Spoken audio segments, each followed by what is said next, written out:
The sun was dying over Wyoming, bleeding crimson across the endless grassland. October wind swept through the sage, carrying the scent of coming winter and distant mountains wrapped in purple shadow. Thomas Hale stood on the porch of his weathered ranch house, watching the day surrender to darkness, same as he'd done every evening for the past 3 years since his parents died. At 35, Thomas had the lean, weathered look of a man who'd spent more time with cattle than people. His hands were scarred from barbed wire and rope burns, his face lined by sun and sorrow. The ranch sprawled around him, 2,000 acres of stubborn grass and harder dreams, inherited from a father who'd built it with blood and stubbornness, and a mother who'd softened its edges with curtains and garden flowers. Now the curtains hung gray with dust, and the garden had returned to wild prairie. He needed a cook, not a wife. Lord knew he'd given up on that notion after Sarah Mackenzie had run off with that smooth-talking banker from Cheyenne. Just someone who could make beans taste like something other than despair and keep coffee hot through the long winter ahead. The last cook, old Miguel, had headed south in September, claiming his bones couldn't take another Wyoming winter. Thomas couldn't blame him. The notice he'd posted at Morrison's General Store had been simple. Cook wanted, room, board, fair wages, inquire at the Broken Wheel Ranch, T. Hale. He'd ridden into town that morning to check for responses, expecting maybe a widow or an older woman looking for honest work. What he hadn't expected was Clara Mayfield. She'd been sitting in the dusty lobby of the Frontier Inn, a single carpetbag at her feet and a worn letter in her gloved hands. Even in the dim light filtering through grimy windows, she stood out like a dove among crows. Not beautiful in the painted way of saloon girls, but refined, with dark hair pulled back in a simple knot and clothes that spoke of Eastern sensibilities. A gray traveling dress that had seen better days but still held its shape. A cameo at her throat. Miss Mayfield? Thomas had approached, hat in hand, feeling suddenly conscious of the trail dust on his boots. She'd looked up with eyes the color of storm clouds, wary and measuring. Mr. Hale, I presume? Her voice carried the careful pronunciation of education, though he caught something else beneath it, a tremor of something held back. Yes, ma'am. You answered about the cook position? I did. She folded the letter with precise movements, tucking it into her reticule. I can cook, clean, mend. I've managed a household before? Thomas studied her. She couldn't be more than 25. Too young to be a widow, too well dressed to be desperate. Yet here she was, 1,000 miles from anywhere that grew women like her. The ranch is remote, 20 miles from town, and winter's coming on hard. It's not easy living. I'm not looking for easy, Mr. Hale. Something flashed in those gray eyes. Defiance, maybe, or determination. I'm looking for honest work, and a place where questions aren't asked about matters that don't concern the quality of my cooking. That should have been his first warning, but Thomas had lived long enough to know everyone carried secrets west of the Mississippi. Hell, he had his own. Can you make biscuits? Light as clouds and twice as good with honey?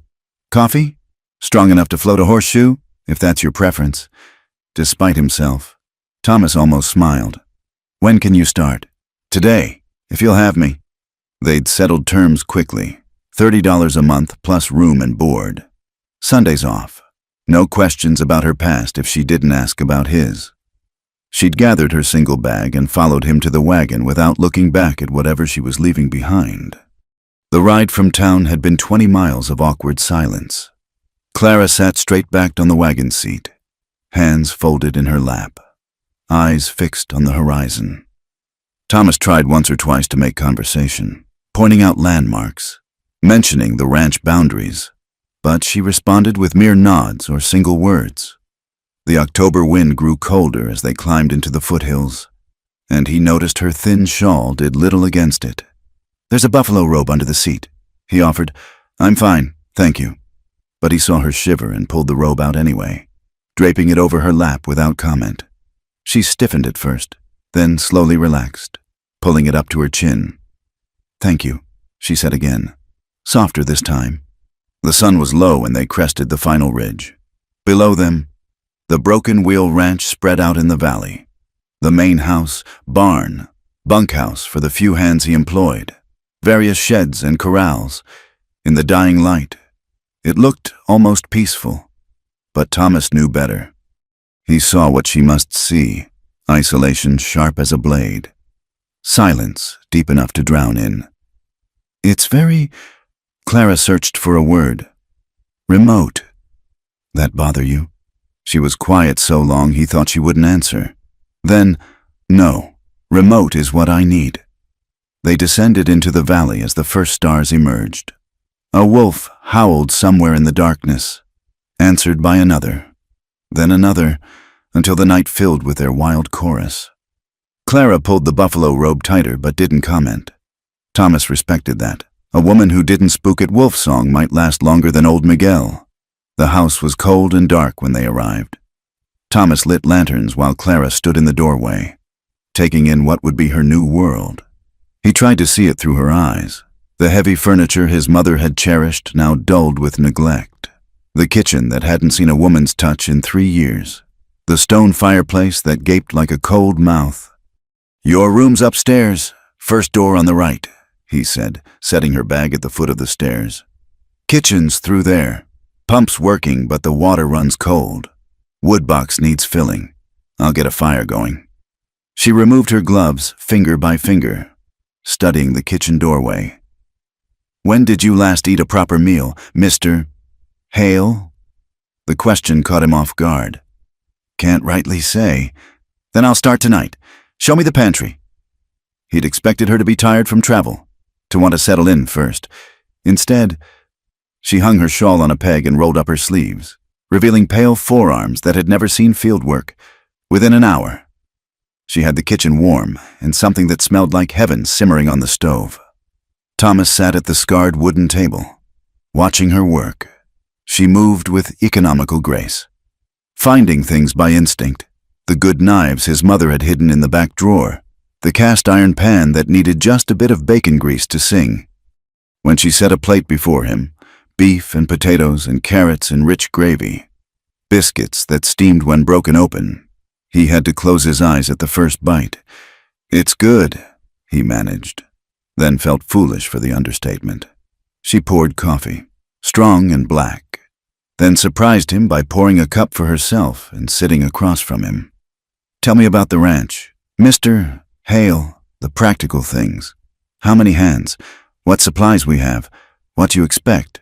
So he told her, grateful for the business-like conversation. 4 hands who ate breakfast and supper at the house. A root cellar half full, smokehouse with some beef and pork, plenty of flour and beans and coffee. Winter coming on hard. He could smell it in the wind, see it in the way the cattle bunched together. "And what about you?" she asked when he'd finished. "What are your habits? When do you rise? What do you prefer to eat? Are there things you particularly dislike?" "Up before dawn. Usually, coffee first thing. I'm not particular about food. Been making do with whatever's quick." He paused, studying her face in the lamplight. "What about you, Miss Mayfield? Anything I should know?" Her expression closed like a door swinging shut. "I cook, I clean, I keep to myself. That's all you need to know." The sharpness of it stung, but Thomas recognized the sound of someone guarding their wounds. "Fair enough." She rose, gathering the dishes. "I'll need a few things from town. Spices, some fabric for curtains, lamp oil. I can make a list. I'll head in next week." "Thank you." She paused at the kitchen door, lamplight catching the silver threads of old grief in her eyes. "And Mr. Hale? I'm grateful for the work. I mean to earn my keep." After she'd gone upstairs, Thomas sat alone in the kitchen that already felt different with her presence. Through the window, stars scattered across the Wyoming sky like spilled salt. He thought about the way she'd pulled that buffalo robe around herself, the way she'd asked no questions about his own emptiness, the way she'd made his kitchen warm again. He didn't know what had driven Clara Mayfield to his door, what shadows chased her west. But as he banked the fire and headed to his own cold bed, he found himself hoping she'd stay through winter. The ranch needed more than a cook. It needed life again, even if it came wearing sorrow like a second skin. Outside, The wolves sang their ancient song to the rising moon, and the wind whispered secrets through the grass. In her room above, he heard floorboards creak as she moved about, settling into this new exile. Soon that sound, too, faded into silence, and the Broken Wheel Ranch wrapped itself in darkness, waiting for whatever morning would bring. The first week taught Clara the true meaning of harsh. She woke before dawn to find frost painting the windows and her breath visible in the cold room. The water in her wash basin had skimmed over with ice. She dressed quickly, layers of petticoats and her warmest dress, then made her way downstairs to wage war against the cold kitchen. The stove was a temperamental beast that required coaxing and exact amounts of kindling. Too much and it smoked. Too little and it died. She learned its moods through trial and burned fingers, rising earlier each day to have coffee ready when Thomas and his men stumbled in from their first rounds. The ranch hands were a weathered lot. Jake, an old cowboy with more wrinkles than words. Sam and Pete, brothers who'd drifted up from Texas, and Miguel's nephew Carlos, who'd stayed on despite his uncle's departure. They treated her with careful respect, touching their hat brims and muttering ma'am into their coffee cups. But she caught their curious glances. A woman like her didn't belong in a place like this, their eyes said, though their mouths stayed politely shut. The well was the first battle she lost. Located 50 yards from the house, it required hauling water in buckets that grew heavier with each trip. The pump handle was rusted and stubborn, fighting her every pull. By the third day, her hands were raw with blisters despite her gloves. She said nothing, wrapping them in torn petticoat strips and continuing her work. Thomas noticed anyway. She was scrubbing dishes that evening when he appeared with a tin of salve. "For your hands," he said, setting it on the table. "They're fine." "No, they're not." His voice was matter-of-fact, not unkind. "City hands weren't made for ranch work. Use the salve, or they'll crack and bleed come real winter." She wanted to refuse, to maintain the careful distance between them. But practicality won. "Thank you." He lingered in the doorway, seeming to wrestle with words. "Carlos can help with the water hauling. No shame in it. I'll manage my duties. Mr. Hale. Stubborn as a mule," he muttered, but she caught what might have been approval in it. The wind was another enemy. It came down from the mountains like a living thing, finding every crack in the walls, every loose board. It carried dust that settled on everything. Dishes she just washed, floors she just swept, bread dough rising under cloth. She learned to work around it, to accept that clean was a relative term on a Wyoming ranch. But the dust storms were something else entirely. The first one caught her hanging laundry. The sky went from blue to brown in minutes, a wall of dirt advancing across the prairie like God's own fury. She barely got the clothes inside before it hit, the house shuddering under the assault. For 3 hours, dirt sifted through invisible cracks, coating everything. When it passed, she found Thomas and the men looked like ghosts, covered head to toe in dust. "Welcome to Wyoming," Jake said, grinning through the dirt on his face. That night, after the men had gone, she sat at the kitchen table and cried. Not dramatic sobs, just quiet tears of exhaustion and frustration. She'd left behind cruelty and scandal, yes, but also servants and ease. A world where dust stayed outside and water came from taps. Here, every simple task was a battle against the land itself. She was wiping her eyes when she heard it, a sound from the main room. Thomas stood by the cold fireplace, fiddle in his hands, playing a melody slow and mournful as the wind outside. He didn't look up when she appeared in the doorway, just continued playing, the notes hanging in the air like questions without answers. When he finished, the silence felt different, not empty but full of unspoken understanding. He set the fiddle aside and built up the fire without commenting on her red eyes. She made tea without asking if he wanted any. They sat in the 2 chairs before the fire, the light dancing across their faces. "My mother played," he said eventually. "Taught me when I was young. Haven't touched it much since she died. It's beautiful. Sad, but beautiful. Most beautiful things are." She thought of her own mother's piano. sold to pay debts after father's business failed, of the music room in Richard's house, where she'd never be welcome again. Yes, she agreed. They are. That became their pattern. Days of hard work and careful distance. Evenings when sometimes, not always, they'd find themselves by the fire. He'd play occasionally, old mountain tunes and hymns half-remembered. She'd mend clothes or read from one of the few books on the shelf. They talked little, but the silence grew comfortable. The cattle were another education. Longhorns mostly, tough as the land that fed them, with a few Herefords Thomas was trying to breed in. She watched from the kitchen window as he and the men worked them, checking for disease, doctoring wounds, moving them to different pastures. The animals were thin, ribs showing through dusty hides. Drought last summer. Thomas explained one evening. Grass didn't come in like it should. Lost 20 head already, and winter hasn't even started. She heard the weight in his voice. Understood now why he ate every meal like it might be his last. Why the men's faces grew grim when they looked at the sky. The ranch balanced on a knife's edge between survival and ruin. She began to economize without being asked, stretching the meat with more vegetables, making stock from bones she would have thrown away back east, finding ways to make beans and cornmeal into different dishes so the sameness didn't wear on the men. They noticed. She could tell, eating with more enthusiasm, sometimes even complimenting the food in their gruff way. "This is right fine, ma'am," Sam said one night over her potato soup. "Fills a man up proper." It was the night Clara first sang. She hadn't meant to. She was alone, or thought she was, kneading bread for the next day. The house was quiet, the men all in the bunkhouse, Thomas supposedly checking the horses. The melody came unbidden, an old lullaby her mother used to sing. Her voice, unused for months, was rough at first, then found its way. "Sleep, my child, and peace attend thee," all through the night. The Welsh words came easier than English, carrying memory and loss in every note.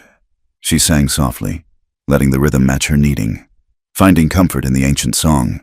When she finished, she realized the kitchen had grown darker, and she needed to light the lamps. Thomas stood in the doorway. She froze, hands still in the dough, face flushing hot.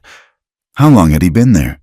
His expression was unreadable in the dimness, but something in his stillness made her heart race. "I'm sorry," she began. "I didn't realize." "Don't apologize." His voice was rougher than usual. It was beautiful. "What language was that?" "Welsh, my grandmother's songs." She turned back to the bread, needing something to do with her hands. "I shouldn't have—" "Sing whenever you want, Miss Mayfield. This house has been quiet too long." He left before she could respond, but she heard his boots pause on the stairs, as if he wanted to say more. The moment stretched, then broke as he continued up. That night, trying to sleep in her cold room, Clara pressed her face into the pillow and tried not to think about the look on his face when he'd heard her singing, like a man dying of thirst who just glimpsed water. It scared her. That look. She'd come here to hide, to work, to forget, not to wake something in a lonely rancher's eyes. But the next night, washing dishes alone, she found herself humming, just humming, nothing more. And if she heard boots pause outside the kitchen door, if she sensed him listening in the hallway, she pretended not to notice. Some thirsts, she reasoned, could be eased without drowning. The days grew shorter, the nights colder.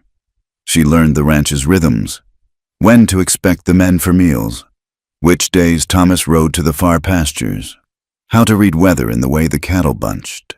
She learned that Jake's gruffness hid a sweet tooth, that the brothers argued constantly but would die for each other, that Carlos sent half his wages to his mother in Santa Fe, and she learned about Thomas, not through words, he remained careful with those, but through observations. How he gave the best portions to his men, how he worked longer hours than anyone, shoulders bent under responsibility, how he touched his parents' photograph on the mantel each morning, like a blessing or a penance. She was patching his coat one evening when she found the letter in the pocket, not meaning to pry, but it fell out, already half unfolded. Her eyes caught the words before she could look away. Understand your anger, Tom, but what's done is done. Sarah is my wife now. She folded it quickly, tucked it back, but the damage was done. Sarah, a woman's name, carried like a wound. She understood now the careful distance he kept, the way he sometimes looked through her as if seeing someone else. That night, she sang a different song, an older one, about loss and continuing on. She sang it quietly, just for herself and perhaps for the man she knew listened from somewhere in the darkness of the old house, a gift of understanding, offered without words. Winter was coming. She could feel it in her bones now, the way the old-timers predicted weather. The preparation consumed them all, bringing the cattle closer, checking feed supplies, patching every hole in the buildings. She worked alongside them when she could, learning to value warmth over propriety. The last evening of October, the temperature plummeted. She served supper to men who ate quickly, eager for their warm bunks. Thomas remained after they left, staring into his coffee as if it held answers. "Snow by morning," he said, "maybe a lot of it." "We're ready," she assured him, though she wasn't sure she believed it. He looked at her then, really looked at her, and she saw past his careful control to the worry beneath. "This place breaks people, Miss Mayfield. Good people, strong people. It takes everything and gives back grudgingly." He paused. "I should have told you that before you came. Would it have changed anything?" He considered that. "No, I don't suppose it would have. You were running from something, same as we all are out here." It was the closest they'd come to acknowledging her past. She chose her words carefully. "Sometimes what we run from is worse than what we run to, and sometimes it follows anyway." The truth of that sat between them, heavy as the coming snow. Outside, the wind picked up, rattling the windows. Winter had arrived at the Broken Wheel Ranch, and with it, the test of whether a woman who sang Welsh lullabies and a man who carried old wounds could survive it together. Clara stood, gathering the dishes. As she passed his chair, she let her hand rest briefly on his shoulder, the first time she'd touched him deliberately. "We'll manage, Mr. Hale. We're both too stubborn to do otherwise." She felt him tense, then slowly relax under her touch. "Thomas," he said quietly. "Call me Thomas." "Thomas," she repeated, then withdrew her hand and returned to her kitchen, her heart beating strangely in her chest. That night, as the first snow began to fall, she sang again. Not a lullaby this time, but a song of hope, of spring returning after winter's death. And if she heard the fiddle join her softly from the main room, playing a harmony to her melody, she sang all the sweeter for it. The Broken Wheel Ranch settled under its blanket of snow, two lonely souls within its walls learning that some distances were meant to be crossed, one careful step at a time. November brought more than snow. It brought visitors to the Broken Wheel, and with them, the outside world Clara had tried so hard to leave behind. The first sign of trouble came with the supply wagon from town. Thomas had ordered winter provisions, and Clara watched from the kitchen window as he helped unload sacks of flour and coffee. But there was someone else with the driver, Mrs. Morrison from the general store, a woman whose tongue was sharper than any Wyoming wind. "Thought I'd come see how your new cook is settling in, Mrs." Morrison announced, climbing down from the wagon with surprising agility for her 60 years. Her eyes were already scanning the ranch, no doubt cataloging every detail for later gossip.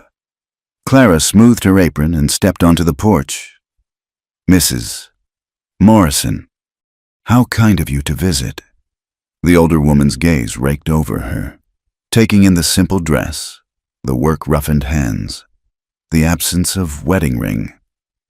"Miss Mayfield, isn't it? From back east?" "Yes, ma'am."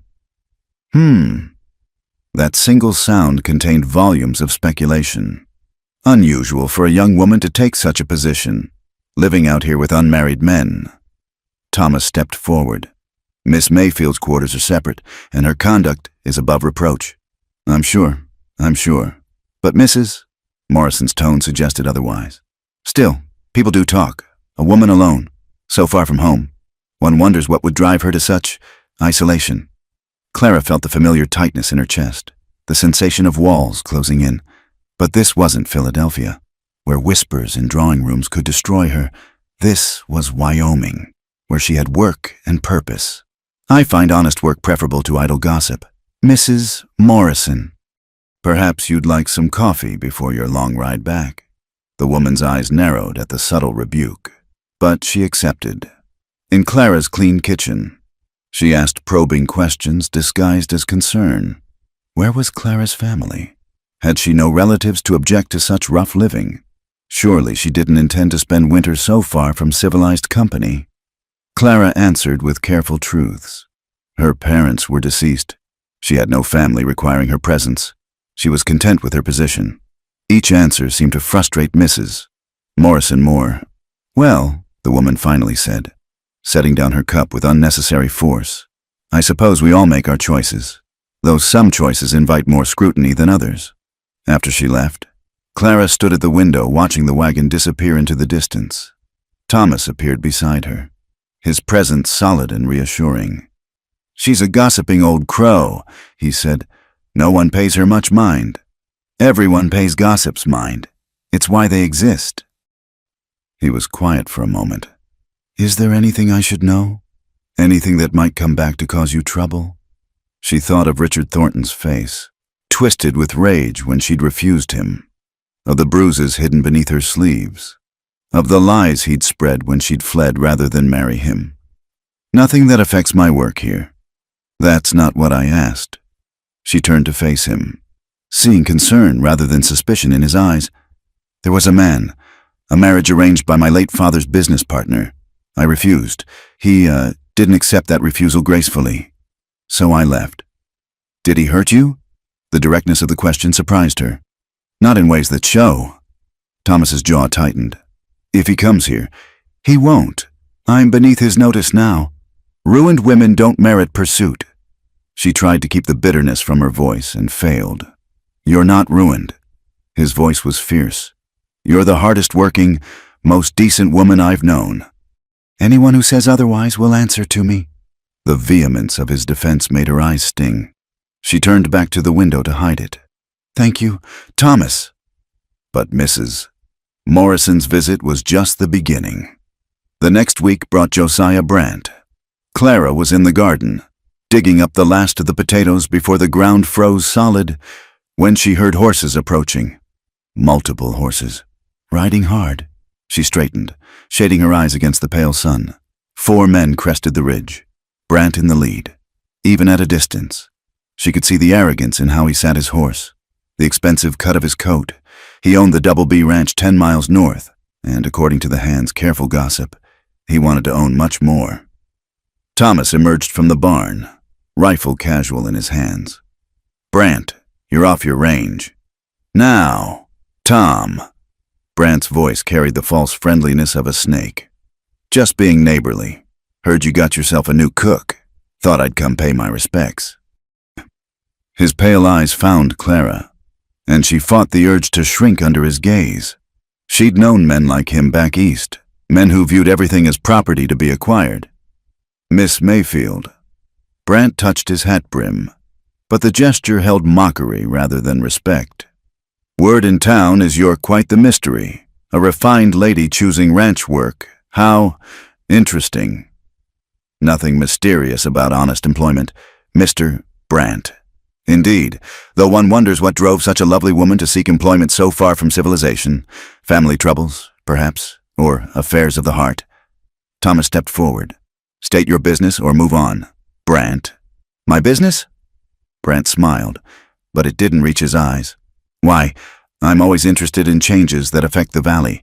New people, new arrangements. Speaking of which, Tom, my offer still stands. The Double B could absorb this place easy. Give you a fair price, enough to start fresh somewhere else. Answer's still no. Winter's coming on hard. Lost cattle, broken fences, depleted supplies. A man alone can't hold a spread like this. His gaze slid to Clara again. Even with help. Clara understood then. This wasn't about her at all, but about pressuring Thomas to sell. She was just another angle of attack. "We'll manage," Thomas said flatly. "Will you?" Brant leaned forward in his saddle. "See, I've been thinking. A woman shows up out of nowhere, no references, no family. Man has to wonder what she's running from, and what kind of trouble she might bring with her. Careful, Brant." "Oh, I'm always careful. Tom, careful enough to send some inquiries back east. Amazing what you can learn with the right questions in the right places." Clara's blood ran cold, but she kept her face still. Beside her, she felt Thomas tense like a wolf before a fight. "You've got 10 seconds to get off my land," Thomas said quietly. Brant laughed. "No need for hostility, just being thorough. After all, we have to protect our community from undesirable elements. But don't worry, Miss Mayfield. I'm sure whatever secrets you're hiding are perfectly innocent." He wheeled his horse around, his men following. At the ridge, he turned back. "Think about my offer. Tom, winter's long and cold. Be a shame if something happened to that cattle herd, or to anyone else on the ranch." After they were gone, Clara found herself shaking. Not from fear, she'd faced worse than Josiah Brant, but from anger. She'd traveled so far, given up everything, and still the past reached for her with grasping fingers. "Clara." Thomas's voice was gentle. She realized he'd never used her given name before. "Whatever he finds, whatever he threatens, you're under my protection. You understand? You can't fight the whole world for me. Watch me." That night, the temperature dropped 20 degrees. Clara served supper to somber men who'd heard about Brant's visit.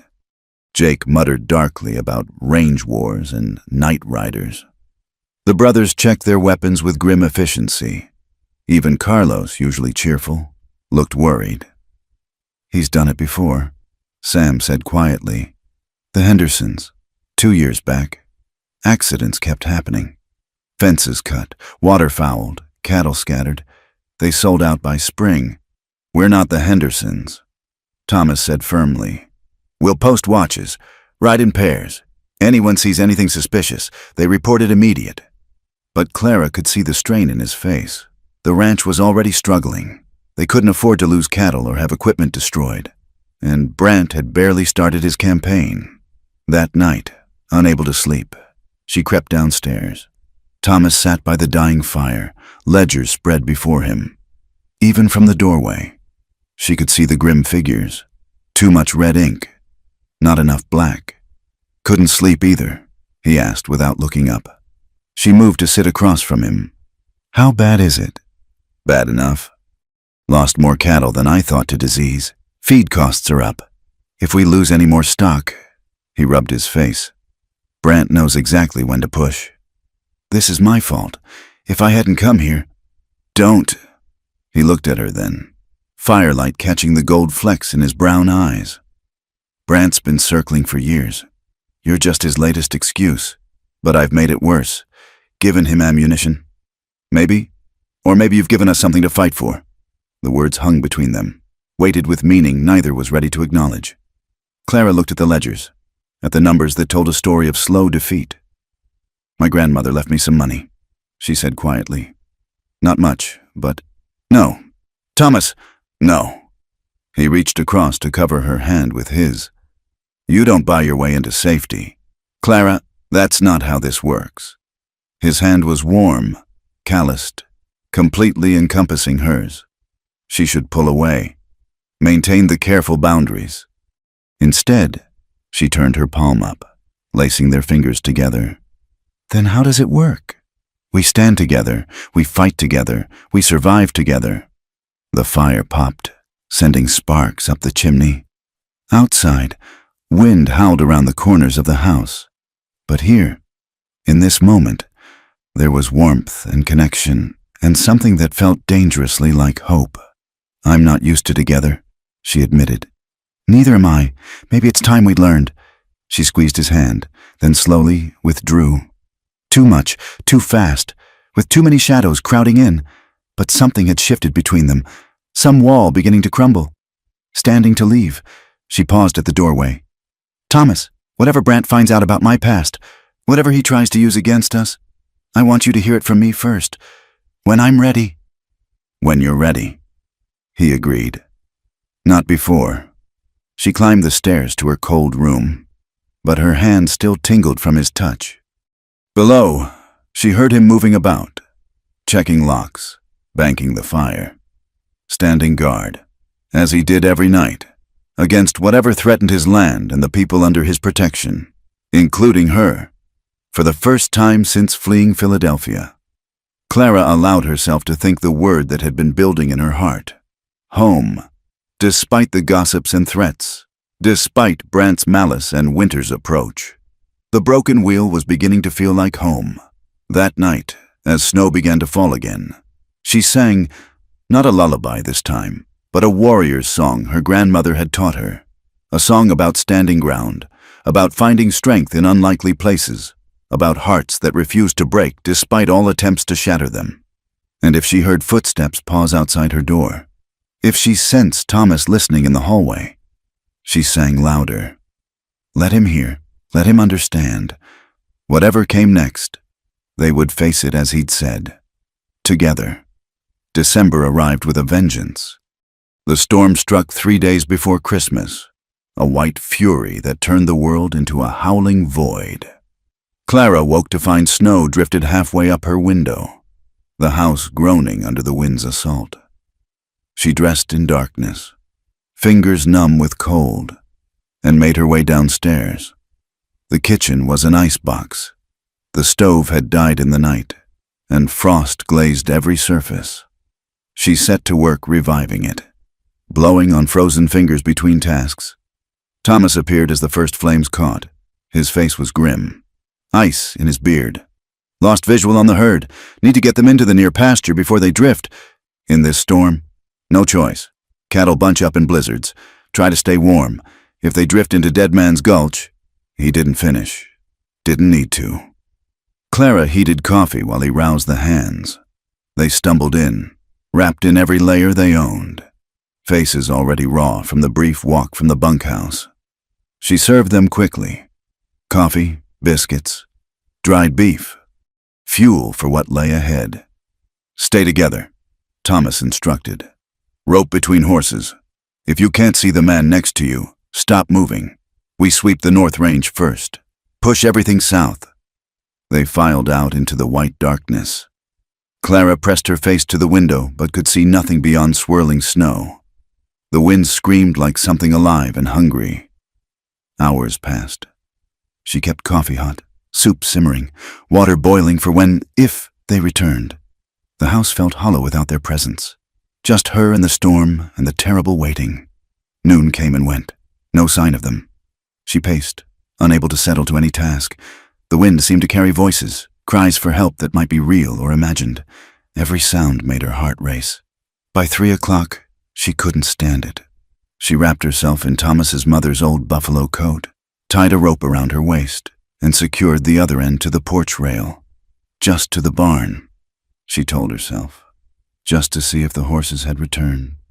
She made it 20 feet before the world disappeared. White above, white below, white in every direction. The wind struck like fists, driving snow into her face until she couldn't breathe. She turned back, following the rope hand over hand, and barely found the porch. Inside, shaking.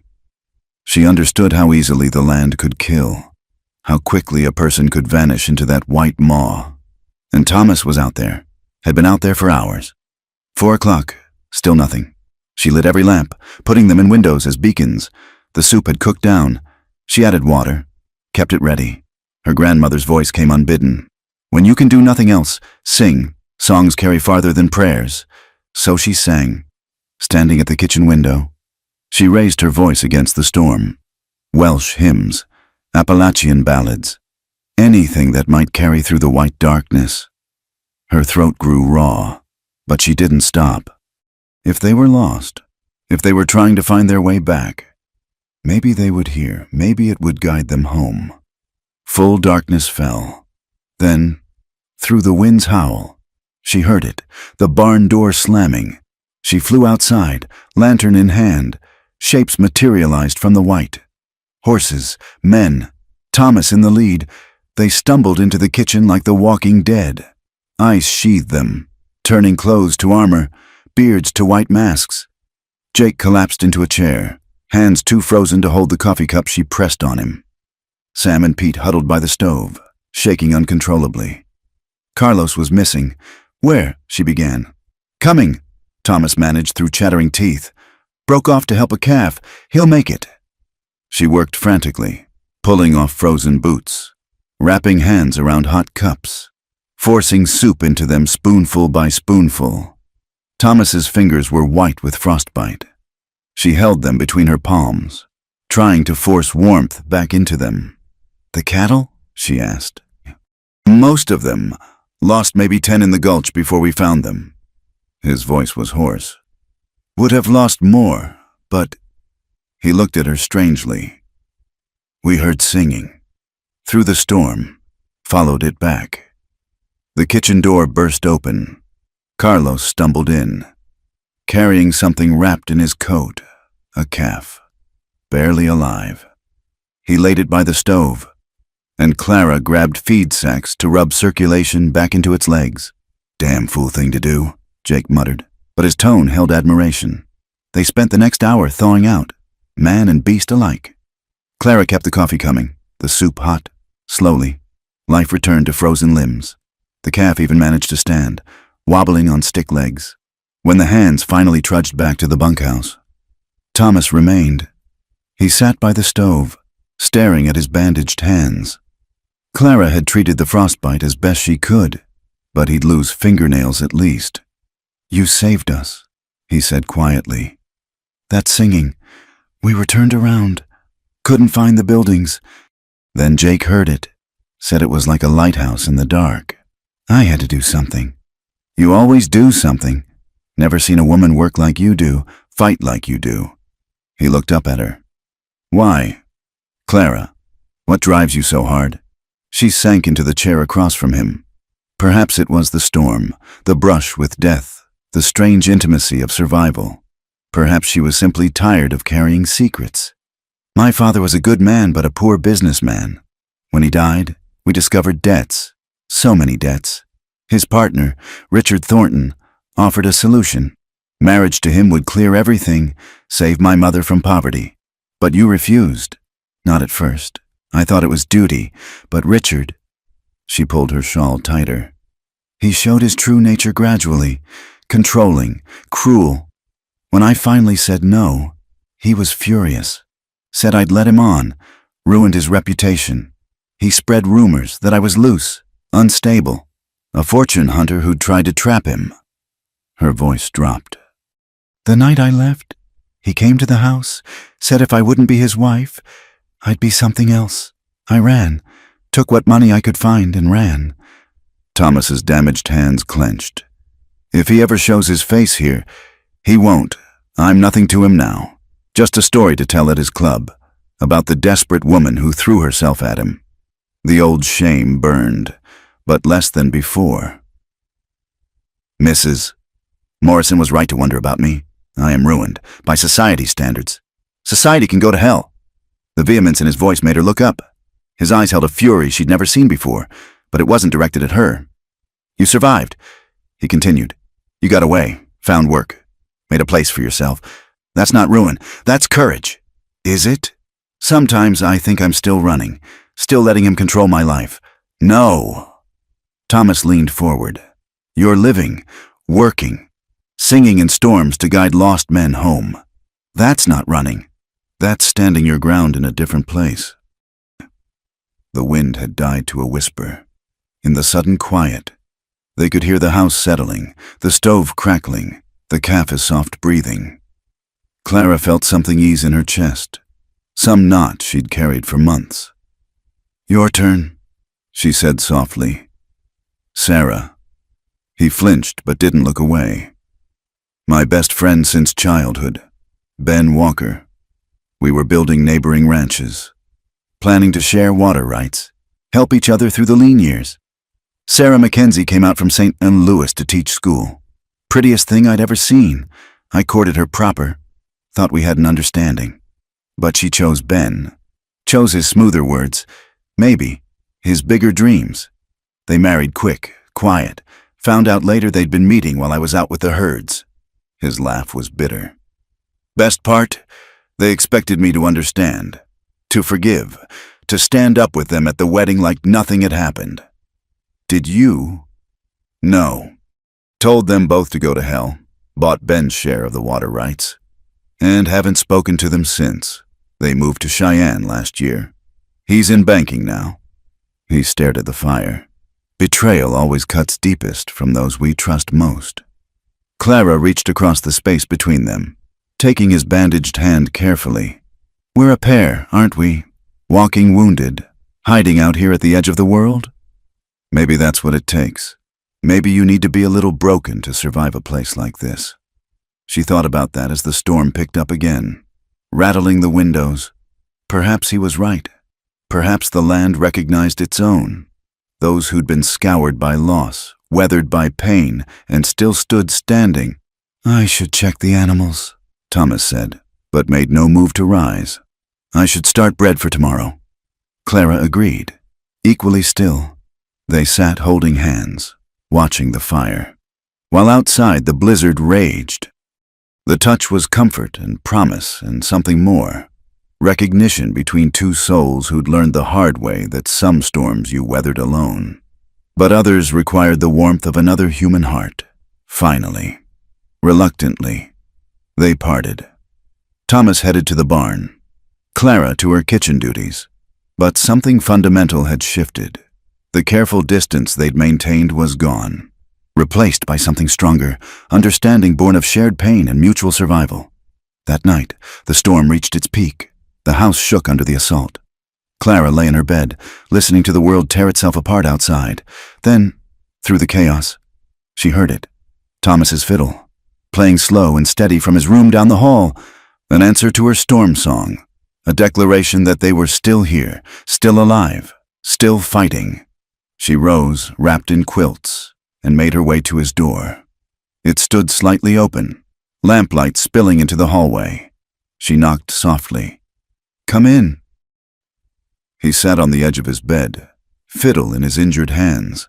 Playing must have hurt, but he didn't stop. She settled into the chair by his window, pulling the quilts tight. Couldn't sleep? He asked between songs. The storm's too loud. Thought I'd listen to something prettier.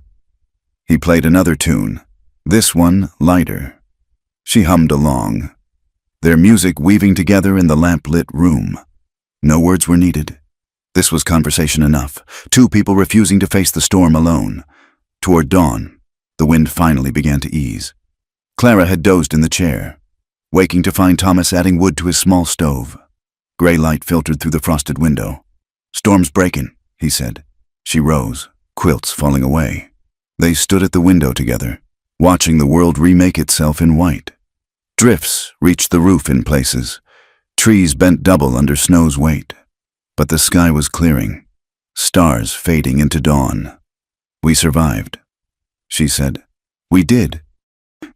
She turned to go, propriety reasserting itself with the daylight. But at the door, she paused. Thomas, that song you played, the last one, what was it? Something my mother used to sing, about finding home in unexpected places. It's beautiful.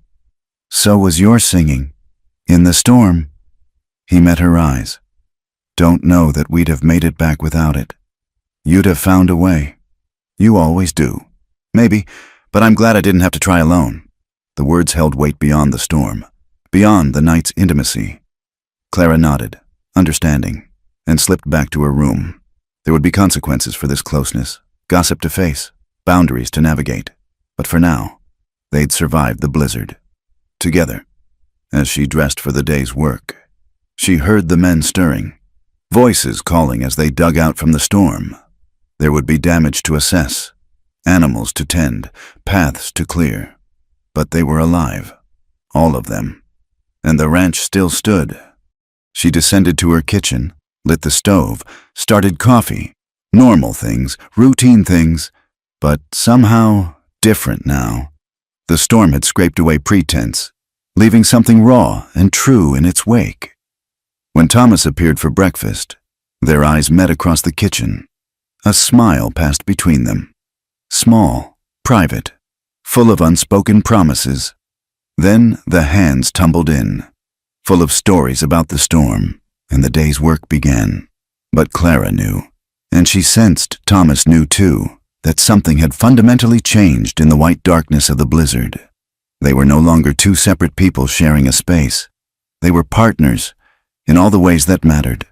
The realization should have frightened her.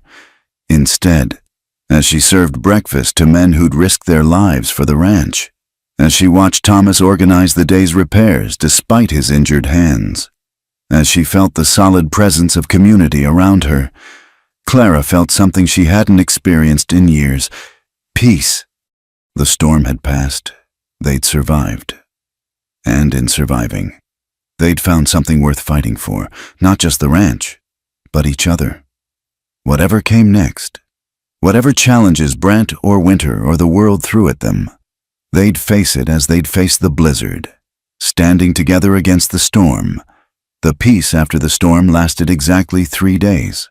On the 4th morning, as Clara was feeding the chickens in the pale dawn light, she heard riders approaching, many riders, moving fast. She dropped the feed bucket and ran for the house. Thomas was already on the porch, rifle in hand, Jake and the brothers flanking him. But it wasn't Brant's men who crested the ridge. It was Sheriff Watson from town, badge glinting in the morning sun, and with him a posse of 8 men. "Tom," the sheriff called, reining in his horse. He was a decent man, Clara knew, fair-minded if sometimes overwhelmed by the job. "Need to talk to you, and Miss Mayfield." Clara's stomach clenched. She stepped onto the porch, keeping her hands visible and steady. Thomas moved slightly, positioning himself between her and the riders. "What's this about, Jim?" Thomas asked. The sheriff dismounted, looking uncomfortable. "Got a wire yesterday. From Philadelphia. Man named Richard Thornton claims Miss Mayfield stole from him. Substantial sum. He's pressing charges. Wants her arrested and returned for trial." The words hit Clara like physical blows, but she kept her chin up. She'd known this might come, had been waiting for it in the dark hours of too many nights. "That's a lie," she said clearly. "I took nothing that wasn't mine." "Maybe so, ma'am, but I've got a warrant, legal and proper. Need you to come with us." Thomas stepped forward. "Now hold on. No, Tom." Watson's voice held warning. "Don't make this harder than it needs to be. I've got a job to do." Clara saw Thomas's knuckles whiten on the rifle. Jake and the brothers were coiled tight, ready to fight. For her. These men who'd known her only months were ready to face down the law for her. The realization nearly broke her composure. "I'll come," she said quietly. "Let me get my coat." "Clara, no." Thomas turned to her, eyes blazing. "We'll get a lawyer. Fight this. With what money? And while I sit in jail waiting?" She touched his arm gently. "I won't have bloodshed over lies. I'll go." She went inside, hands shaking as she pinned on her hat. Through the window, she could see Thomas arguing with the sheriff, gesturing angrily. But Watson stood firm, and his men looked nervous, hands near their weapons. When she emerged, Thomas caught her arm. "This isn't over," he said fiercely. "I'll follow right behind. Get you out on bail." "No." She pulled free gently. "The ranch needs you. The men need you. Don't abandon everything for me." "Clara, promise me." She met his eyes, trying to pour everything she felt into that look. "Promise you'll take care of things here. Don't let Brant win because you're chasing after me." His jaw worked, but finally he nodded. "I promise. But this isn't over." The sheriff helped her mount one of the spare horses. As they prepared to leave, Jake stepped forward. "Miss Clara, that song you were singing, about warriors, sing it in that jail. Let 'em know what kind of woman they're dealing with." The gruff kindness nearly undid her. She managed a nod, then followed the sheriff down the path she'd traveled months ago, leaving the broken wheel behind. The ride to town was a blur. Watson tried to be kind, assuring her the jail had a separate cell for women, that he'd telegraph for a judge right away. But Clara barely heard him. Her mind was racing, trying to think how Richard had managed this. What supposed theft could he claim? Then she remembered. Her mother's jewelry, sold to fund her escape. Richard had given it to her mother, called it early wedding gifts, but there had been no wedding, so by his twisted logic. The jail was everything she'd feared. Cold stone, barred windows, the smell of despair and unwashed bodies. Watson's promised separate cell was a corner partitioned by hanging blankets. She sat on the narrow cot, listening to the drunk in the next cell retch and moan. Hours passed. Through the small window, she watched the sun arc across the sky. No one came. No food, no water, no word of what would happen next. The other prisoners called out crude suggestions until Watson threatened them into silence. Near sunset, she heard commotion outside, raised voices, Thomas's among them. Her heart leaped, but she forced herself to stay seated. Whatever he was trying, she couldn't let him make things worse. Watson appeared at her cell. Got a visitor, 5 minutes. It wasn't Thomas. Mrs. Morrison stood outside the bars, triumph poorly hidden behind a mask of concern. My dear, what a terrible situation. Of course, I'm not surprised. When a woman of questionable reputation takes up with rough men. Did you come to gloat, Mrs. Morrison? Or did you have a purpose? The woman's eyes hardened. I came to offer advice. Confess. Throw yourself on the court's mercy. Perhaps they'll be lenient. Given your obvious difficulties, I have nothing to confess. Pride goeth before a fall. Miss Mayfield, or should I say, Miss Thornton. Yes, I've been corresponding with Mr. Richard Thornton, such a respectable gentleman, heartbroken over your betrayal. She leaned closer. He's coming, taking the train. Should be here within the week to see justice done. Clara's blood turned to ice. Richard, here. The thought of facing him again, of being dragged back to Philadelphia in chains. Mrs. Morrison smiled at her expression. Perhaps now you'll consider your options. A full confession might spare you the worst of it. After she left, Clara sat in the gathering darkness, fighting despair. Richard was coming. He'd stand in court, handsome and respectable, spinning his lies. Who would believe her? A woman who'd fled in the night, taken work beneath her station, lived among rough men. She'd be painted as desperate, unstable, criminal. She was still sitting in darkness when Watson returned. Got another visitor, and before you ask, I couldn't keep him out if I tried. Thomas entered, and Clara flew to the bars. He caught her hands through them, his warmth chasing away some of the cold that had settled in her bones. Are you hurt? Have they fed you? I'm fine. Thomas, you shouldn't be here. The hell I shouldn't. He glared at Watson. She needs a lawyer, Jim, and decent food, and blankets that don't have fleas. I'm doing what I can. Tom, Judge will be here day after tomorrow. Not good enough. Watson sighed. It's all I got. Now say your piece. You've got 3 minutes. When he left, Thomas pressed closer to the bars. Listen to me. Carlos rode to Laramie to find a lawyer. Jake and the boys are watching the ranch. I'm staying in town until this is sorted. Thomas, no, the ranch will survive a few days without me. You're what matters now. Mrs. Morrison was here. She said, Richard's coming. On the train. Her voice broke on his name. Thomas's expression turned dangerous. Let him come. You don't understand. He's convincing, charming. He'll make everyone believe. I don't give a damn what he makes people believe. I know the truth. That's enough. Is it? In a court of law? With him in his fine suit and me in a jail cell? Thomas was quiet for a moment. Then, tell me exactly what he's claiming you stole. My mother's jewelry. I think he gave her pieces over the years. Called them gifts. But after I refused him, he probably decided they were conditional gifts. Loans against a marriage that didn't happen. She laughed bitterly. He's clever. It's just plausible enough. Do you have any proof they were gifts? My mother's dead. It's my word against his. Then we'll find another way. His hands tightened on hers. Clara, look at me. I've fought drought, disease, blizzards, and men who wanted to take everything I'd built. I'll be damned if I let some eastern bastard take you away. Watson returned too soon. As Thomas reluctantly released her hands, he leaned close. That song Jake mentioned, sing it tonight. Sing it loud. You're not alone in this. Then he was gone, leaving Clara in the dark with only the memory of his warmth.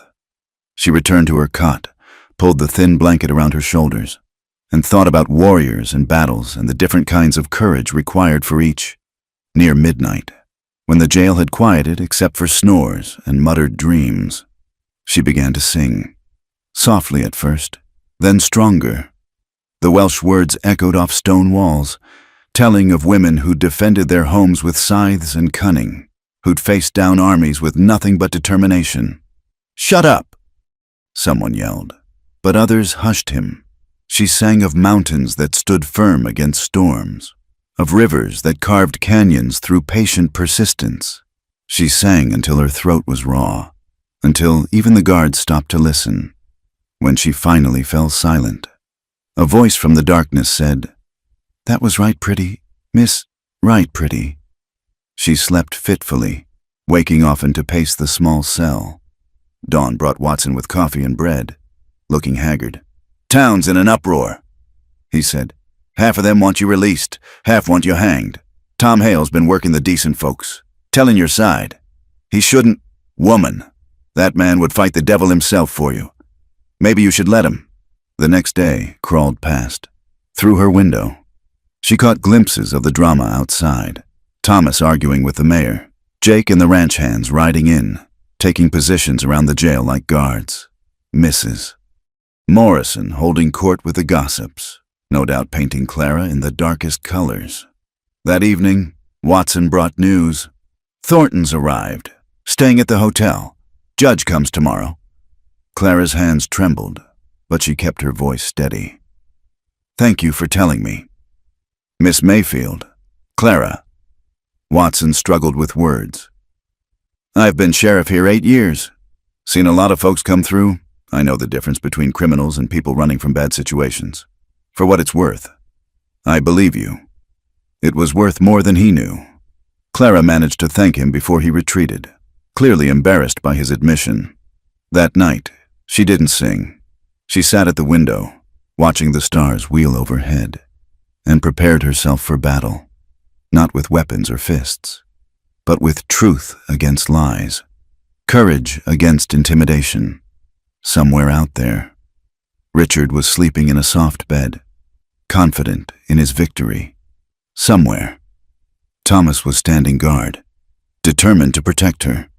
And somewhere between them, Clara found her own strength, not in running this time, but in standing her ground. Tomorrow would bring the judge, the trial, the confrontation she'd fled months ago. But she was different now. The Wyoming wind had scoured away her softness. The ranch work had built strength in more than her hands. And the love, yes, love, she could finally name it, of a good man had reminded her she was worth fighting for. When dawn came, painting the sky crimson, Clara was ready. She washed as best she could, pinned her hair carefully, and straightened her wrinkled dress. When Watson came to escort her to the courthouse, she walked with her head high. The street was packed. It seemed everyone in 50 miles had come to watch. She saw friendly faces, Jake tipping his hat, Carlos nodding encouragement, and hostile ones, Mrs. Morrison's gossip circle, Brant smirking from the hotel porch, and Thomas, standing at the courthouse steps, dressed in his best suit, looking like he'd fight an army to reach her. Their eyes met across the crowd, and Clara drew strength from the fierce protectiveness in his gaze. Then the courthouse doors opened, and she walked inside to face her past, knowing that whatever happened, she would not face it alone. The Broken Wheel Ranch had given her more than work and shelter. It had given her a home worth fighting for, people worth protecting, and a love worth risking everything to keep. The battle for her freedom was about to begin. The courtroom smelled of wood polish and sweat, packed beyond capacity with curious townspeople. Judge Harrison, a stern man with silver whiskers, had to bang his gavel 3 times before the crowd settled. Clara sat at the defendant's table. The lawyer Carlos had found a young man named Samuel Garrett, nervously shuffling papers beside her. Across the aisle sat Richard Thornton, immaculate in a charcoal suit, his dark hair perfectly oiled. He hadn't looked at her once, playing the part of the wounded party to perfection. His lawyer, brought from Philadelphia, had the smooth confidence of a man used to winning. "This is a preliminary hearing," Judge Harrison announced, "to determine if sufficient evidence exists to extradite Miss Mayfield to Pennsylvania for trial. Mr. Pemberton, present your case." Richard's lawyer stood, adjusting his gold watch chain. "Your Honor, the facts are simple. Miss Clara Mayfield was engaged to my client, Mr. Richard Thornton. During their courtship, Mr. Thornton gifted Miss Mayfield's mother several pieces of valuable jewelry, with the understanding these were advances against the marriage settlement. When Miss Mayfield broke the engagement and fled in the night, she took these jewels, valued at over $2,000, with her." Murmurs rippled through the crowd. $2,000 was a fortune. "Do you have proof of this theft?" the judge asked. "We have receipts for the jewelry purchases, Your Honor, and affidavits from Philadelphia Society members who saw Miss Mayfield wearing said pieces.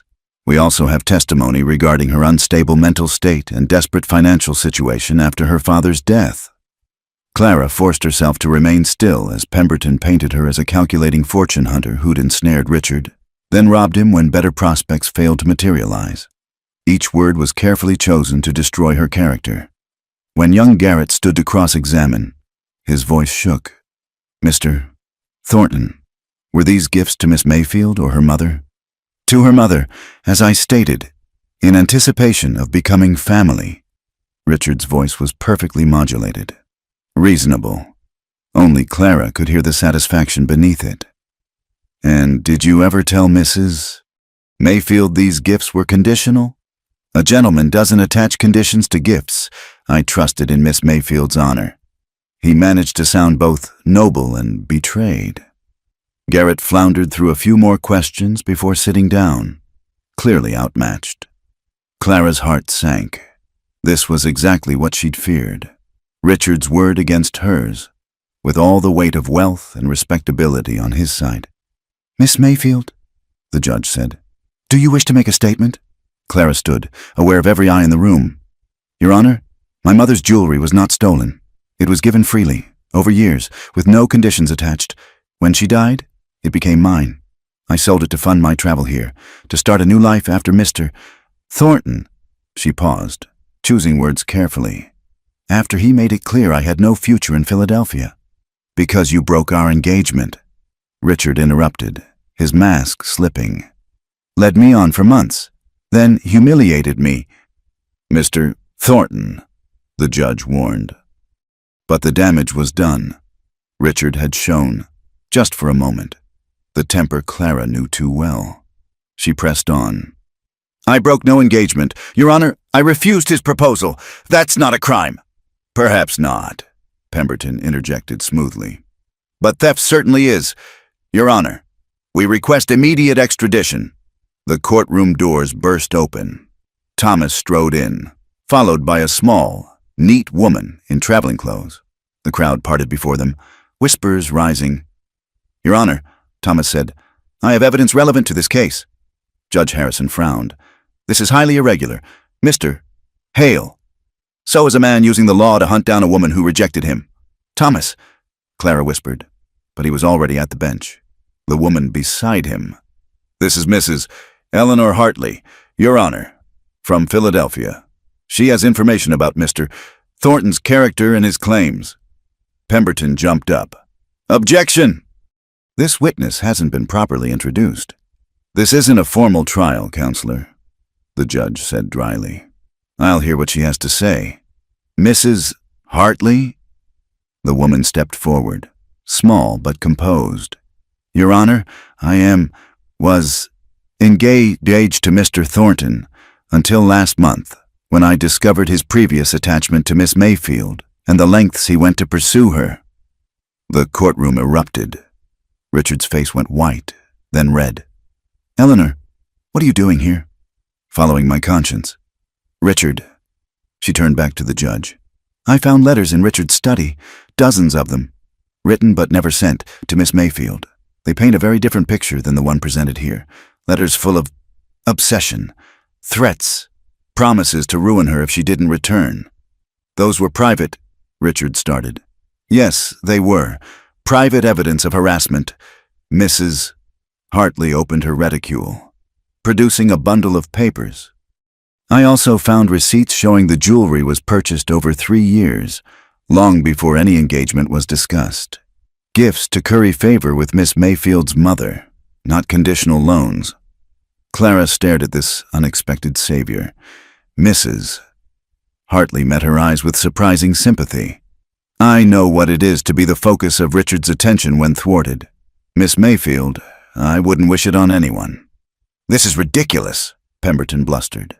"Stolen letters, a jealous woman's revenge." "I didn't steal them," Mrs. Hartley said calmly. "They were in the desk of the home we were to share. I had every right to examine them.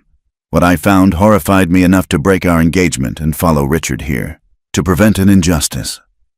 Judge Harrison examined the letters, his expression growing grimmer with each page. The courtroom held its breath. "Mr. Thornton," the judge finally said, "these letters suggest a pattern of harassment that puts your claims in a very different light.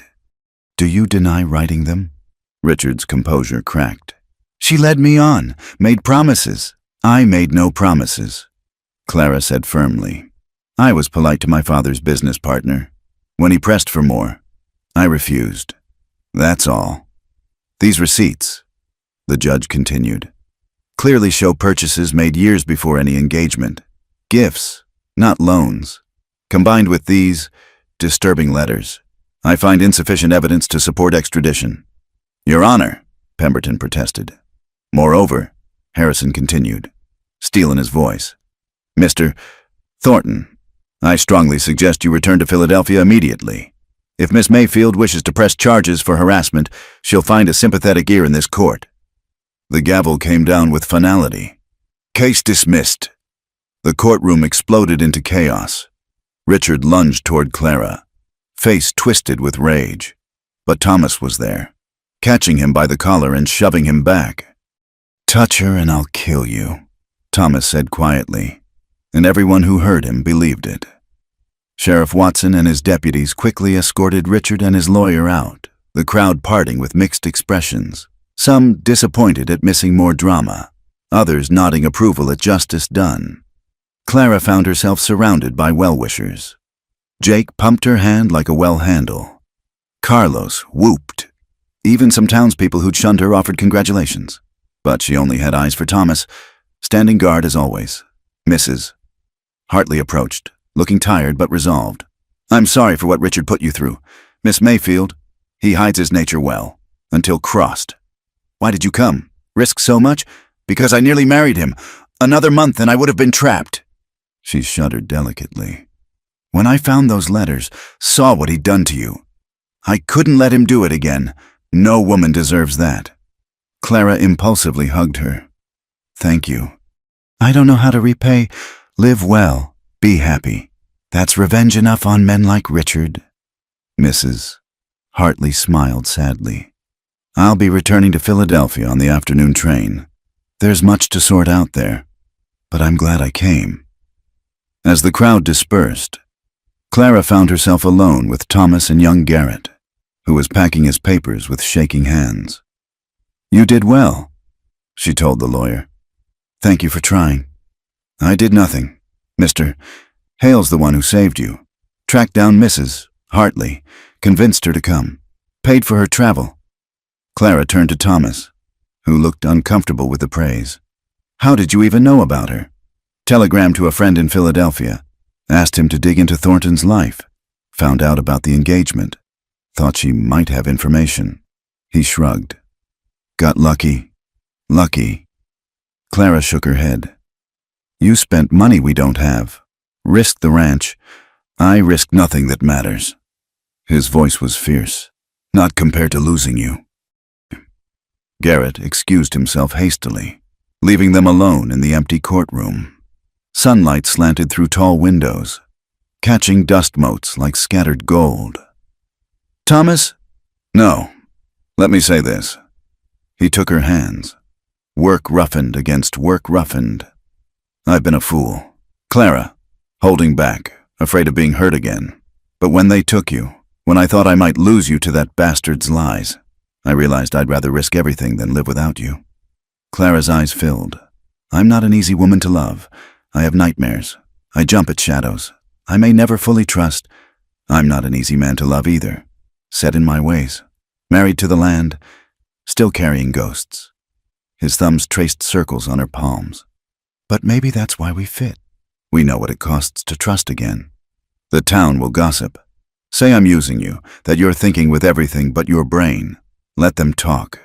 He pulled her closer. I've faced down blizzards and drought and men who wanted me dead. I'm not afraid of wagging tongues, she laughed, tears spilling over. I love you, Thomas Hale.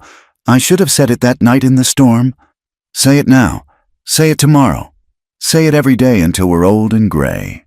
I love you, she repeated, and he kissed her there in the courthouse, with sunlight and dust motes bearing witness, when they finally broke apart, both breathless.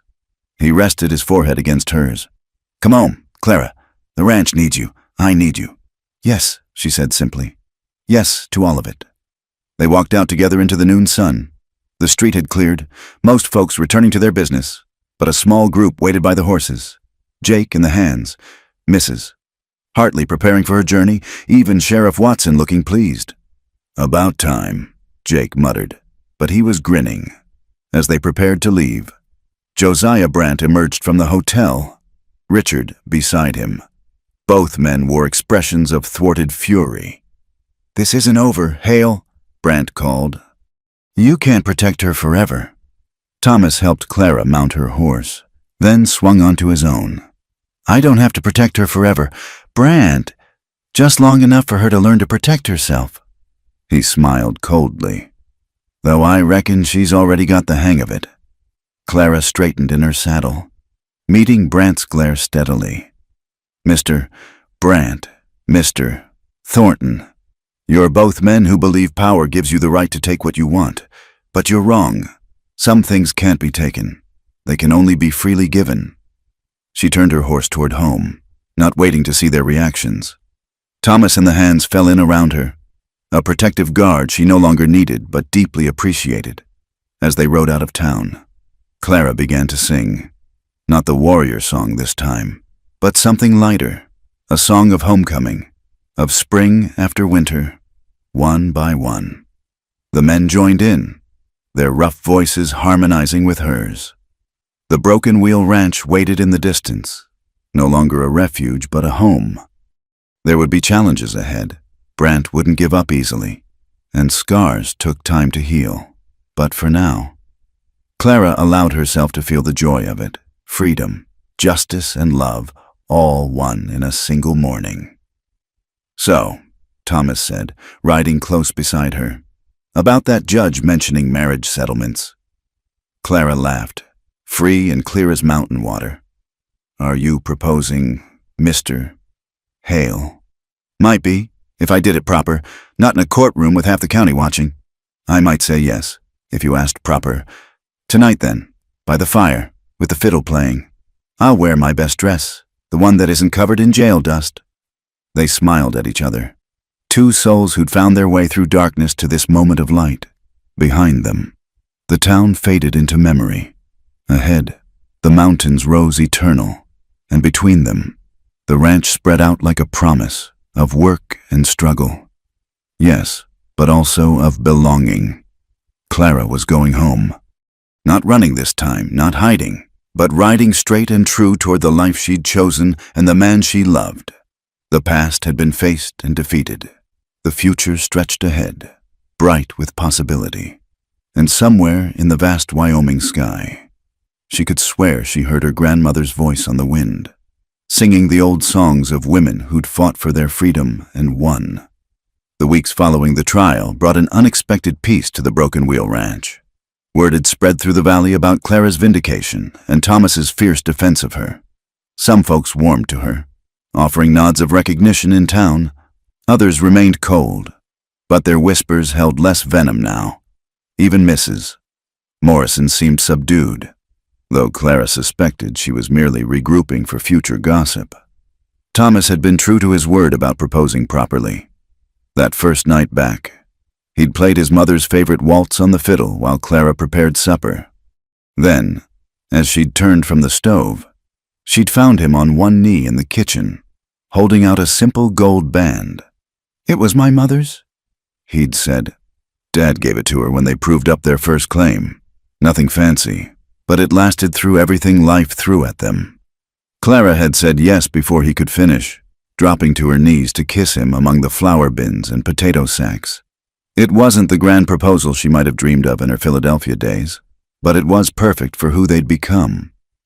Now, 3 weeks later, she stood in her small room, putting on her best dress, blue wool that brought out her eyes, carefully mended where it had torn during ranch work. Sarah Henley, the blacksmith's wife who'd become an unexpected ally, was pinning up Clara's hair. "Never thought I'd see Tom Hale married," Sarah said around a mouthful of hairpins. "That man's been alone so long. Some of us figured he'd forgotten how to be otherwise." "He hasn't forgotten," Clara said softly. "He just needed time to trust again. Don't we all?" Sarah stepped back to admire her work. "There. You look beautiful. Tom's going to swallow his tongue when he sees you." Through the window, Clara could see the ranch transformed. Jake and the Hands had strung lanterns between the house and barn. Tables made from sawhorses and planks held the potluck offerings of neighbors who'd come to witness the wedding. Not everyone in the valley, but enough. Enough to show that Clara Mayfield was no longer an outsider. A knock at the door made her heart jump. "Come in." But it wasn't Thomas. Sam and Pete entered, looking uncomfortable in their clean shirts and slicked back hair. "Miss Clara," Sam started, then cleared his throat. "Me and Pete, we wanted to say something before things get all official. You gave us a chance when others wouldn't." Pete continued. "We got records, you know. Did time for rustling down in Texas when we were young and stupid. Tom hired us anyway, but we always felt like we had to prove ourselves. Then you came," Sam picked up. "Treated us decent from the start. Never looked at us like we were less than. That means something." Pete pulled out a small, wrapped package.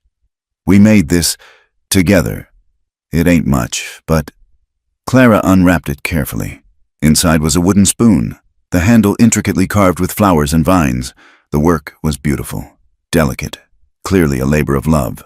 "It's perfect," she said, tears threatening. "I'll treasure it always." The brothers shuffled their feet, embarrassed by emotion. "Well, we better get... Just wanted you to know. You got family here, not just Tom." After they left, Clara sat holding the spoon, marveling at how much had changed. She'd arrived seeking solitude and found community, sought work and discovered love, run from one life and built another, stronger and truer than what she'd left behind.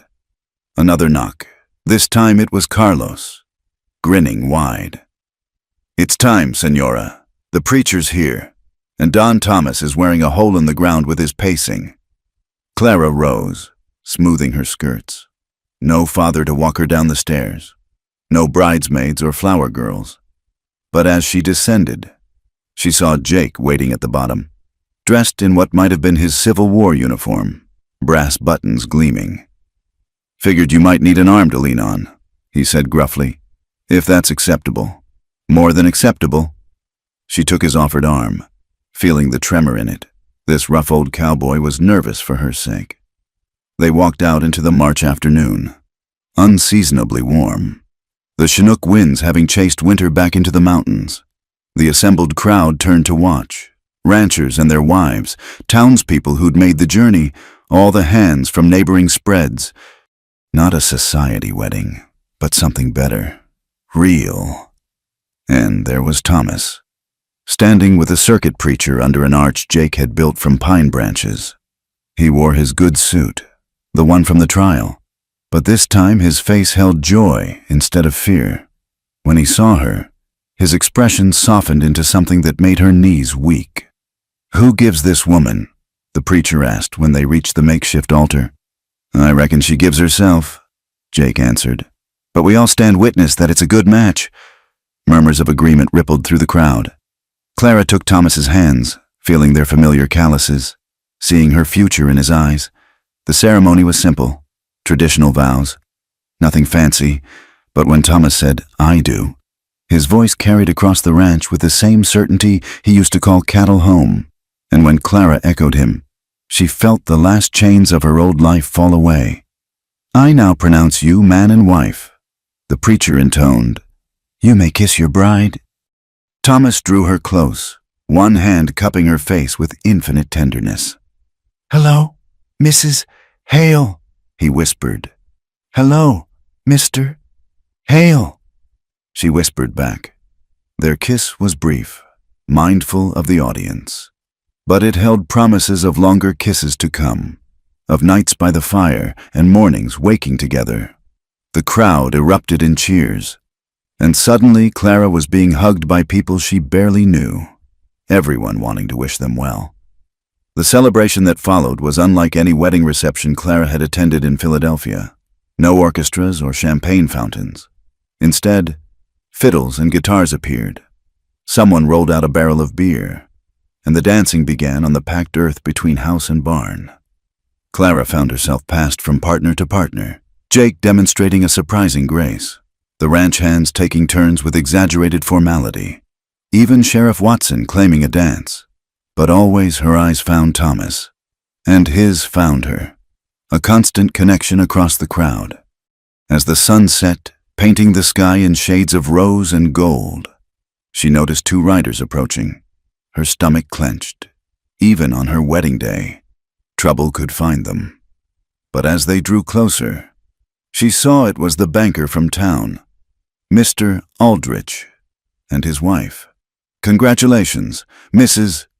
Hale," Aldrich said, dismounting. "I apologize for arriving late, but I wanted to deliver this personally." He handed Thomas an envelope. "The note on your ranch, paid in full." Thomas frowned. "That's not possible. I haven't—" "A benefactor insisted on clearing the debt, said to tell you it was a wedding gift from someone who values what you've built here."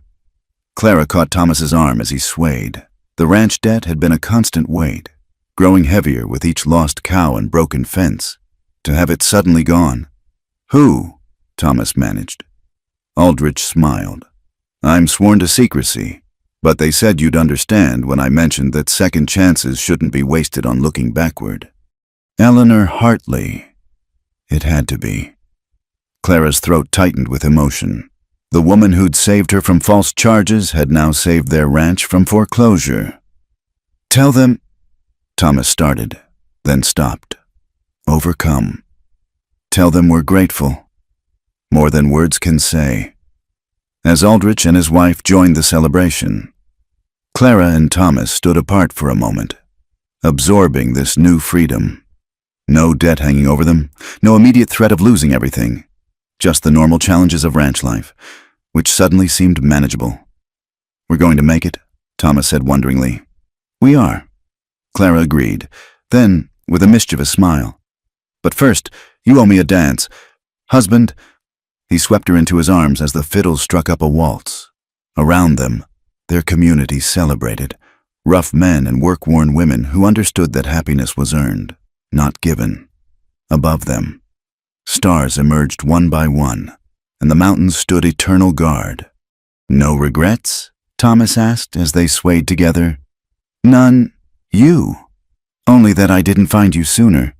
You found me exactly when we both needed it." Clara said, "When we were ready." As if summoned by their joy, other couples joined the dancing. Sarah Henley with her husband, the banker and his wife. Even Jake awkwardly steering Mrs. Morrison around the makeshift dance floor. The Broken Wheel Ranch had become, for this night at least, the center of something larger, a community celebrating resilience and new beginnings. Later, much later, after the guests had gone and the hands had stumbled off to the bunkhouse, Clara and Thomas sat on the porch steps, watching the moon rise over the grasslands. Her wedding dress was dusty from dancing, his jacket abandoned somewhere in the house. But they were married, truly married, and the future stretched before them full of possibility. "Sing for me," Thomas requested. "That Welsh lullaby, the one from your first night here." Clara leaned against his shoulder and sang, her voice carrying across the quiet ranch. But this time, the song held no sorrow, no longing for what was lost. Instead, it spoke of gratitude, of home found and love discovered. When she finished, they sat in comfortable silence, watching clouds drift across the moon. Then Thomas stirred. "Clara, that name doesn't suit you anymore." She pulled back to look at him. "What do you mean?" "Clara was the woman who ran, who hid, who survived alone. But you're not her anymore. You're stronger, braver. You need a name that fits who you've become." "And what name would that be?" He considered. "I've been thinking of you as Grace, because that's what you brought to this place. Grace and music and life." Clara, no, Grace, felt tears slip down her cheeks. To be renamed by love, to be seen so clearly and cherished so deeply. "Grace Hale," she tested. "Yes, that's who I am now." They rose together, hand in hand, and walked into their house. Their home. Tomorrow would bring work, cattle to tend, meals to cook, fences to mend. Brant would surely cause more trouble, and the ranch would face other challenges. But tonight, Grace Hale sang in her kitchen while her husband played fiddle by the fire. Tonight, the Broken Wheel Ranch sheltered not just two lonely souls, but a family, found, chosen, and bound by something stronger than law or blood. Tonight, the past was truly past, and the future was theirs to build. As Grace blew out the last lantern and followed Thomas upstairs, she heard the wind pick up outside, carrying the scent of spring grass and possibility. Somewhere in that wind, she imagined her grandmother's voice joining hers in song, a blessing on this new life, this new name, this love that had transformed a cook into a wife and a lonely rancher into a husband. The Broken Wheel Ranch settled into sleep, complete at last. And in the morning, when the sun painted the mountains gold and the cattle called for tending, Grace and Thomas Hale would rise together to meet whatever came next. Partners, always. Spring came to Wyoming like a blessing that year, painting the grasslands green and filling the streams with the snowmelt. The Broken Wheel Ranch thrived under Grace and Thomas's partnership. Without the crushing debt, they could invest in better breeding stock and repair long-neglected equipment. The hands worked with renewed vigor, knowing their jobs were secure. Grace had fully grown into her new name and role. She still cooked and kept house, but also rode out with Thomas to check the herds, learning to read the land's moods and the cattle's needs. Her hands, once soft, were now strong and capable. Her songs still filled the evening air, but now Thomas's fiddle always joined her, creating harmonies that spoke of contentment and shared purpose. Even Josiah Brant seemed to have retreated, his attempts at harassment dwindling after Clara's trial and the ranch's mysterious benefactor. Some whispered he'd found other targets for his ambitions. Others said he was simply biding his time. Grace didn't care, as long as he stayed away from their land and their people. It was a morning in late May when everything crystallized into perfect clarity. Grace stood on the porch, watching the sun rise over the mountains, a cup of coffee warming her hands. The ranch spread before her, cattle grazing peacefully, the garden she'd planted beginning to show green shoots, smoke rising from the bunkhouse where Jake was undoubtedly complaining about his creaking bones. Thomas emerged from the barn, pausing to look up at her. Even at this distance, she could see his smile, the way his whole face changed when he saw her. He raised his hand in greeting, and she waved back, feeling that familiar warmth bloom in her chest. "You coming to help with the branding?" he called. "After I get bread rising," she called back, Someone has to keep you cowboys fed." His laughter carried across the yard, rich and full. Grace realized she'd never heard him laugh when she first arrived. Now it came easily, frequently, a sound as natural as wind through grass. As she turned to go inside, movement on the ridge caught her eye. A lone rider, moving fast. Her heart clenched. Even months of peace hadn't erased the instinct to fear unexpected visitors. But as the rider drew closer, she recognized Carlos, returning from his supply run to town. He reined in hard at the porch, his usual cheerful face serious. "Senora Grace, you need to see this." He handed her a letter, addressed in elegant script. Grace's hands trembled slightly as she opened it. The return address was Philadelphia, but the handwriting wasn't Richard's.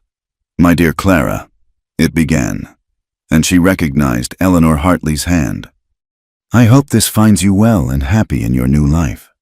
I write with news I thought you should hear. Richard Thornton is dead." Grace sank onto the porch step, continuing to read. Richard had challenged another man to a duel over some perceived slight, his temper finally leading to his end. He died instantly, leaving behind debts and scandals that would have ruined any wife he'd managed to trap. "You are truly free now," Eleanor wrote. "Whatever shadows he cast over your future have died with him. I thought you should know, so you can finally put that chapter completely behind you. Live well, dear Clara, or should I say Grace? Yes, I heard about your marriage and your new name. How fitting. Live well, Grace Hale, and never look back." Thomas appeared at her side, having seen her distress. She wordlessly handed him the letter, watching his face as he read. "How do you feel?" he asked when he finished. Grace considered. "Free. Sad for the waste of his life. Grateful I escaped." She looked up at her husband. "But mostly, I feel finished with it all. That life, that person I was, it's like reading about a stranger." Thomas pulled her close, and she breathed in the familiar scent of leather and hay and home. "Good. Then let's live the life we've built, not the one you left." That evening, they held their own private ceremony. Grace burned Eleanor's letter in the fireplace, watching the last tangible connection to her old life turn to ash. Then she and Thomas walked out to the hill behind the house, where his parents were buried. "Ma, Pa," Thomas said simply. "This is Grace, my wife. I think you'd have loved her. She's brought music back to the ranch and laughter and hope. We're going to be all right." Grace knelt and placed wildflowers on both graves. "Thank you," she whispered, "for raising a son who knows how to love through fear, who fights for what matters, who builds rather than tears down. I promise to take care of him and the legacy you left." They stood together as the sun set, painting the sky in brilliant oranges and purples. Below them, the ranch settled into evening routines. Jake's harmonica joined the twilight chorus of birds and insects. The cattle lowed softly as they bedded down. Smoke rose from the chimney of the house that was now truly home. "No more looking back," Grace said. "Only forward." Thomas agreed. They walked down the hill hand in hand, toward the warm lights of home. Behind them, the mountains stood eternal guard. Above them, the first stars appeared in the vast Wyoming sky, and between them, love had built something stronger than either could have imagined when a lonely rancher posted a notice for a cook, and a desperate woman answered the call. The Broken Wheel Ranch had become whole, sheltering not just bodies, but hearts that had learned to trust again. In finding each other, Grace and Thomas had found themselves, not perfect, not without scars, but perfect for each other. As they reached the house, Grace paused on the porch, looking back at the land that had tested and shaped them. Tomorrow would bring its own challenges. Calving season, summer droughts, the endless work of ranch life. But it would also bring Thomas's smile over morning coffee, songs by the evening fire, and the deep satisfaction of building something lasting together. "Coming inside?" Thomas asked from the doorway. "In a moment," Grace said. "I want to remember this, all of it, how it feels to be exactly where I belong." He came to stand beside her. understanding without words. Together they watched the night settle over their land, their home, their life. Then Grace began to sing, not a Welsh lullaby or a warrior's song, but something new, a song of gratitude and joy, of love found and homes built, of two broken people who'd discovered they were stronger together than apart. Thomas's fiddle joined her from inside the house, the melody carrying across the ranch and beyond. Into the vast Wyoming night, it was a declaration and a promise, a testament to the power of second chances and the courage to trust again. The lonely rancher had wanted a cook. The desperate woman had needed a job. But in the end, they'd both found so much more: a partner, a home, and a love that would weather whatever storms came next. The Broken Wheel Ranch stood strong against the darkness, a beacon of hope in the wilderness. And inside, Grace and Thomas Hale continued their duet, their music telling the story of how two lost souls had found their way home to each other. Thank you for listening to this Wild West love story. Where are you enjoying this tale from? Please comment below and let's connect. Don't forget to subscribe to the From Wild West channel and share your thoughts about Grace and Thomas's journey. Your support means everything.